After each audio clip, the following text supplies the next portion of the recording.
Greetings, everyone. Today, we're going to talk about foundation, but I'm going to first do a tribute to my forefathers. When I woke up yesterday, I heard this in my spirit. I had to rush to find a piece of paper to write it down, and I was afraid to talk to anybody in case I say something and it leaves my mind. And it said, until we repair harmony, there'll be no harmony. Before there can be harmony, you have to repair harmony. And I took the whole day trying to figure that out. And then I just left it alone. I thought, okay, when this gem is dropped,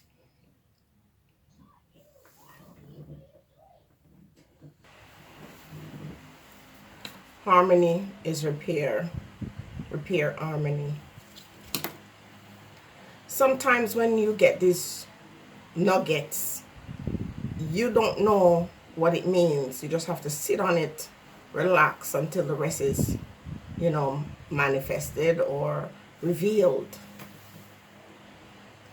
And I woke up this morning and, the question is, how do you think the ancestors would feel if they were standing in front of us today in terms of African people around the world? If they were standing in front of us today and they were watching what we were doing, how would they feel? And right away, I think to myself, they'd be very disappointed. They would be very hurt. And they would be very angry. So I don't want to anger the ancestors, and I don't want to shame them, and I don't want to disappoint them. And because of that, I'm doing the tribute to them today. So what I'm going to do, I'm going to list some names, some birth dates, some of the years when they went to prison, and some of the years when they died, to make the point that I'm about to make. So we are starting out with Harriet Tubman. She was born I have my notes, between March 1822 and March 1825. Sojourner Truth, 1797. She was born and she died 1883. Rosa Parks, I gotta go check her date. I forgot to look up her date. W.E. Du Bois, February 23rd, 1868. Dottie Bookman, 1771. I got Booker T. Washington, and for reasons I'm not going to explain, I've added him to this list as well. 1771. And then you also have Booker T. Washington, April 5th, 1856. Now, we're going to list some freedom fighters, and I'm going to list the years when they died. So the years I just listed is their birth, and this is going to be the death of these ones. So Sam Sharp, May 23rd, 1832. Paul Bogle, 1865, October 24th. Martin Luther King, April 4th, 1968. Malcolm X, February 21, 1965. Steve Biko, I'm adding him too. Steve Biko, September 12, 1977. Lucky Dubé, October 18, 2007. Marcus Garvey, this is when he went to jail, June 23rd, 1923. Nelson Mandela went to prison 1962. And for conversation's sake, I'm going to add Chinua Achebe, because freedom fighters don't just have to be in the battlefield or don't just have to go to jail. They're out here in the fields working and enlightening. And all of these people are our ancestors, all of them. Now, the years that I listed with Harriet Tubman and Sojourner and W.E. Du Bois and Dottie Bookman, they range between the 1822. So 1822, 1883, 1868, 1771. So look at that time period.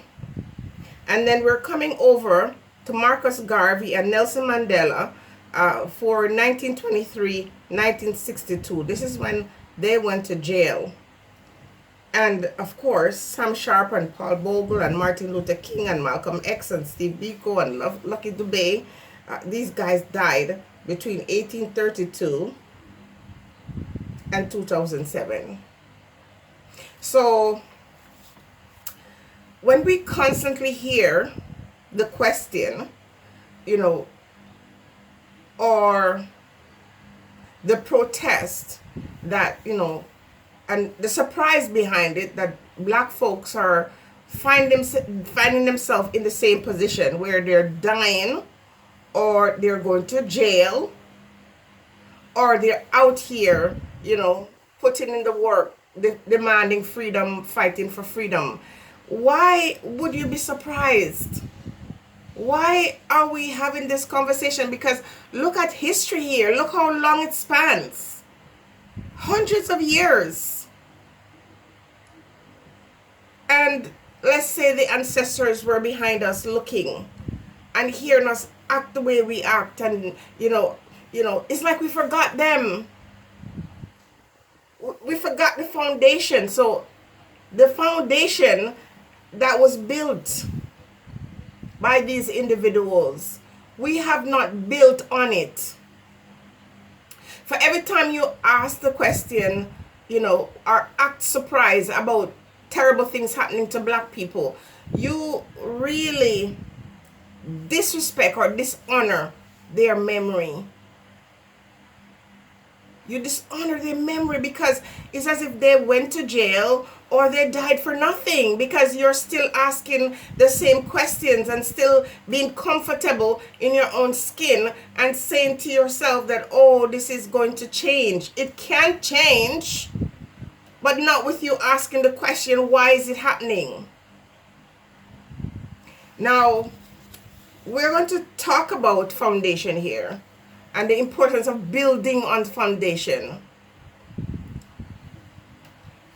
When China started doing business in Jamaica and started to do these backdoor deals with our governments, one of the things they tried to do is secure land. And when they were securing these lands, they were not asking for the land for 10 years or 20 years. They were asking for land for 500 years. What do you think they were doing? Because they know that they're not going to live for 500 years. But what they were doing is setting the foundation for their people. Same thing is true for every other race who have gone any other place. They have laid a foundation on which they can build. So the question for me is, what foundation have we built? Because, the foundation that is set by the ancestors to whom I pay tribute today, how did we build on those?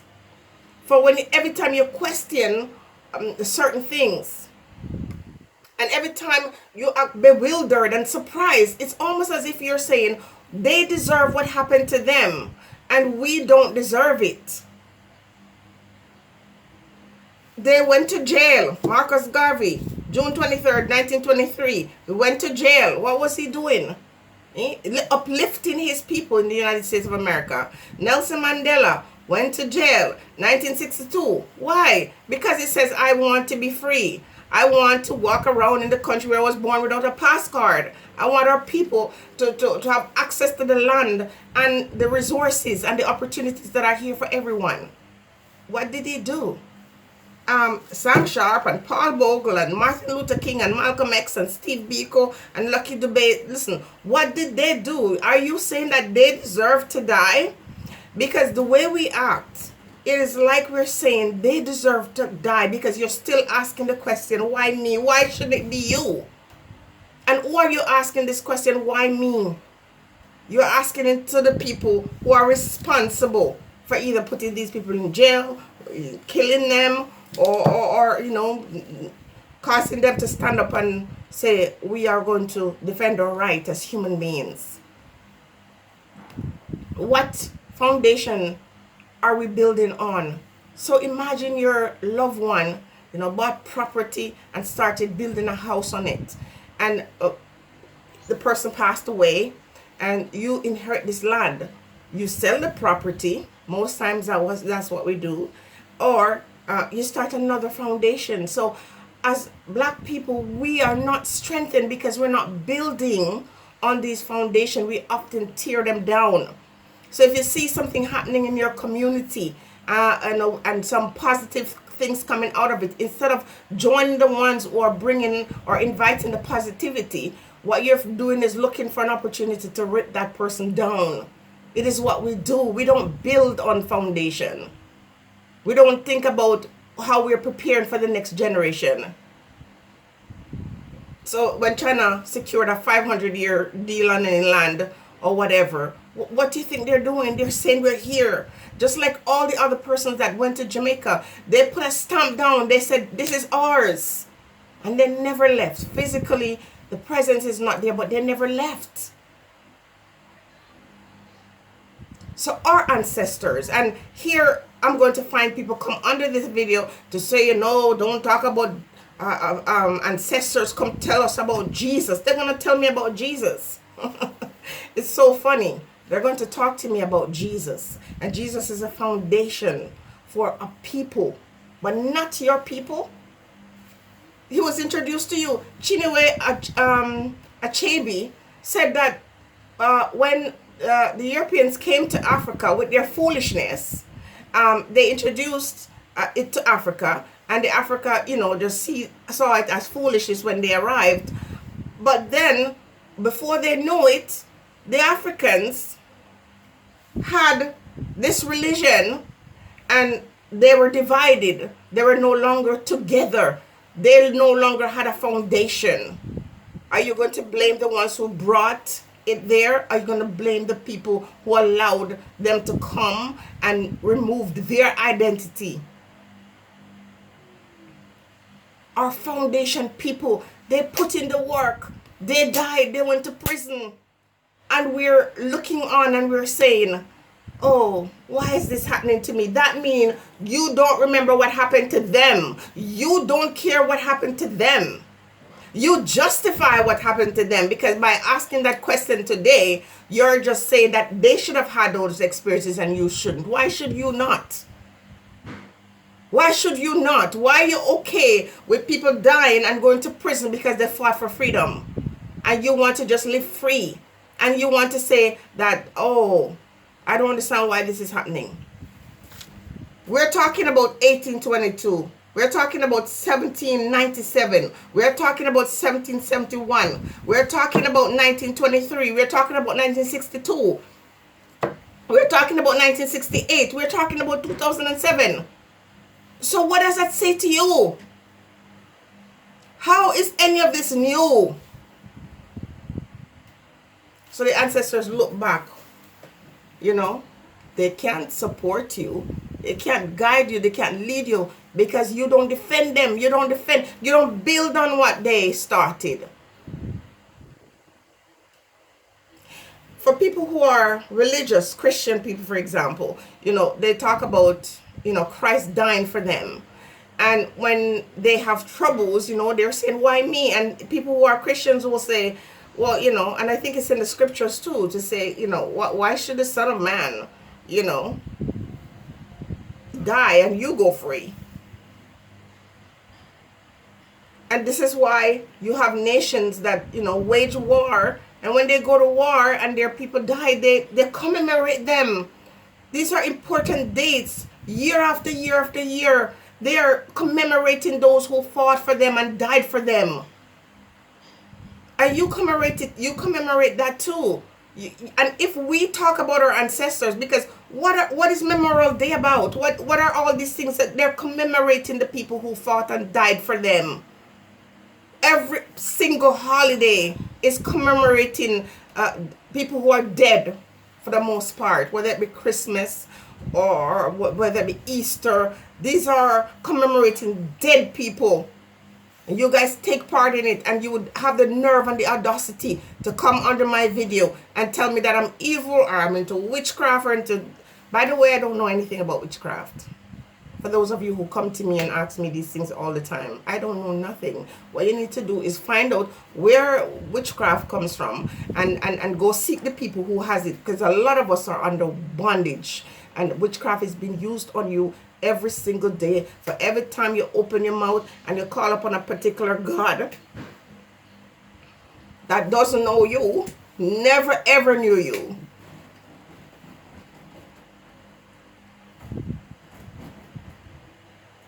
And yet you don't call upon the ones. You won't commemorate Marcus Garvey or Nelson Mandela or Sam Sharp or any of these people because you say they're dead. But all the other people that you celebrate and worship, they're dead too. So what is your excuse? What's your excuse? Because you're all dead. Jesus is dead. You know, all the stories surrounding Christmas or Easter, these are, is dead. But you got no problems commemorating that. But if I come out here and say, pay tribute to the founding fathers. These are my founding fathers. These are the ones who died for my freedom. These are the ones who are in the grassroots. These are the ones who are in the trenches, who gave me the opportunity so I can be here, so I can speak. And every time I open my mouth and speak, that is threatened. But I'm saying, why is it okay for them to die? And why should I live free? That's the question. Foundation is essential. When our people start understanding the importance of foundation, our situation will change. When we are able to repair the disharmony in our lives as it relates to us as a people, until we repair it, there will be no harmony restored. We've got no harmony, and no one is going to create harmony for us, because this is something that we have to do. We have to go back and look at what they did for us. Look what our ancestors did for us. Not look at what people did to us. Look for what our people did for us. They died.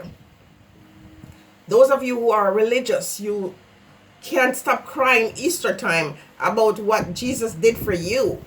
Somebody told you that Jesus did. You never met Jesus. Now, we never met any of these folks, but we know that they're real. We know for sure that they lived. Okay? And I'm not trying to tell you not to, cry over your Jesus, which I really don't understand, because if someone willingly gave up their life for your freedom, I'm not sure why you should cry, because if that didn't happen, then how would you be free according to the scriptures? We always have to go back to the scriptures, because I'm talking to black people, and that's what we know. So, you might say, oh, you take things out conveniently to use. I have to bring it up. I have to use it, because it is what kept me in bondage for many, many years, and it's what's keeping the rest of us in bondage. And I'm not saying you shouldn't have your faith and you shouldn't believe in whatever it is you believe. I'm just saying, if it's okay to believe that story, why can't you also understand and look at our history? Look at our experience and our journey. This is why, again, I appreciate you sending me these videos to motivate me to talk about different topics. But I don't talk about the killing of African men anymore, because you want me to talk about it as if I'm angry and surprised. I'm not angry and surprised. I'm disappointed, as I suspect our ancestors would feel. We have dishonored them. They have laid down their lives for us. Look at a man like, Martin Luther King, who had his home bombed, and he still turned up to go speak, to motivate, to encourage. Look at a man like Marcus Garvey. Look at what he did. Man could have gone to America and, gained riches and just, stayed in his lane, just creating money for himself and his family. He didn't do that. Recently, I reached out to a subscriber, a YouTube person that I've been watching, and he gives great advice about, acquiring real estate and, investing in Jamaica and stuff like that. I admire this guy, and I reached out to him because he has a bed and breakfast place, And so I know a group of people who are going for a conference, and I wanted to book with him because I'm like, yeah, support the Black business. So I reached out and asked him for a contact number, and what he gave me was a Patreon account. So I asked him, so are you saying that in order for me to get your contact information, I have to pay? I have to go to Patreon, because I think you have to pay to become a Patreon member. So, he's doing his business and that works for him. But at the end of the day, this is why we're not getting anywhere. Because we don't understand the importance of building foundation and allowing folks to come together. Sometimes greed gets the best of us. And sometimes when you make a comment on people's channel, they check you out first before they even respond to you. So I don't know if that's what he did. All I know is, the guy sent me to Patreon. So many of us are out here doing the work.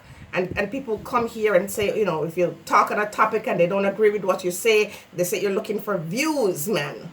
And I'm thinking, how dumb. Every so often I go dabble in this stuff to show you I know how to get the views.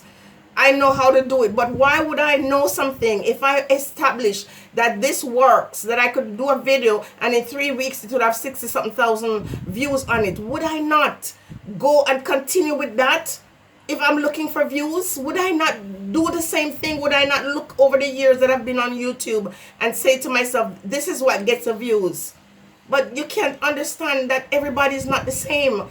I have a sister, she keeps uploading videos on what's going on in the world right now, and some of her videos are being taken down, and yet she's so resilient. She's a true maroon. She keeps going back and uploading, and sometimes I have to laugh because I'm like, the spirit of our ancestors still live in us.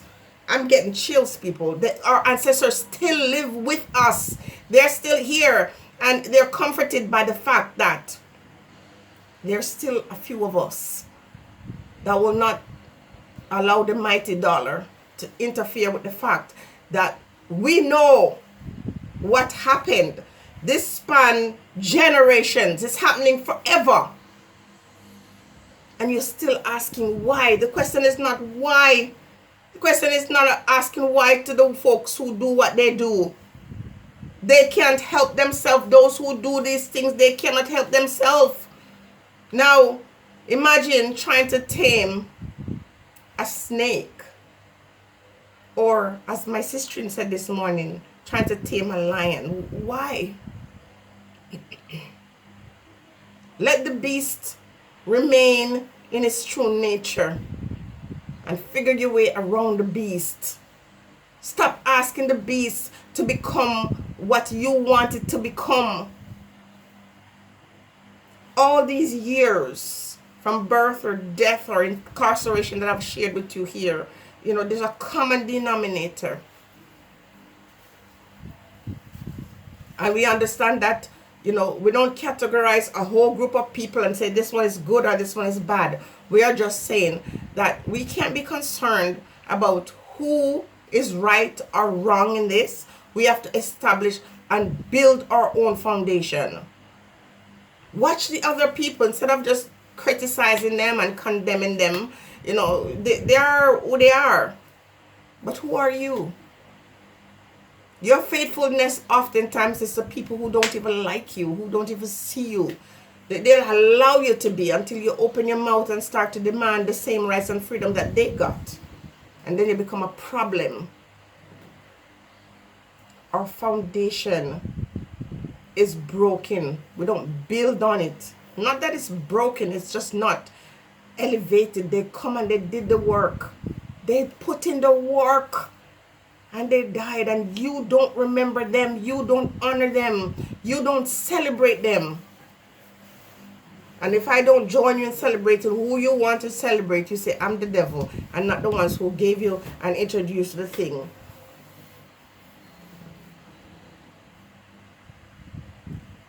We have to repair harmony.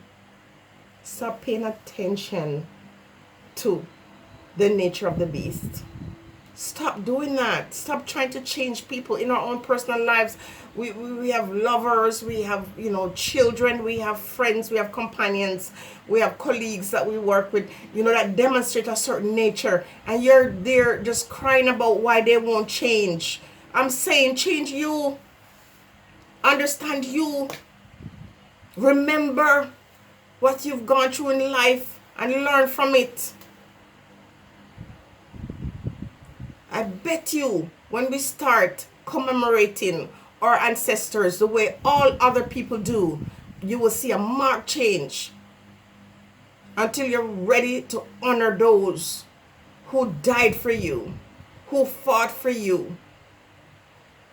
You will never make any breakthrough. None. When you come out to the world and you say, these people are my heroes, and these ancestors, they're mine. They're the ones that I love and cherish because of what they did for me. Do you think I'm going to ask for help? I'm going to reach out and say, I need you, and they don't show up? No. Some of you have no strength in anything that you do because you're calling upon spirits that don't know you. Some of you are not making any breakthrough because you're ungrateful. You're wicked. You have no problem calling upon other people's ancient ones. And you abandon your own. You're ungrateful. You're wicked. There's no other nation of people who has their ancestors that died for them, that plant those seeds, that lay those foundations, that they don't honor. We are the only ones who don't do it. So we suffer. And we'll continue to be a pariah. And we'll continue to get hit, get kicked and slapped. And there shall be no breakthrough. And you're not going to get any respect from the ones who slap you or kick you. Because they realize that you are ungrateful. You don't honor your own. So they don't trust you either, because if you're not honoring your own, they know they can't trust you either. Stay blessed, everybody.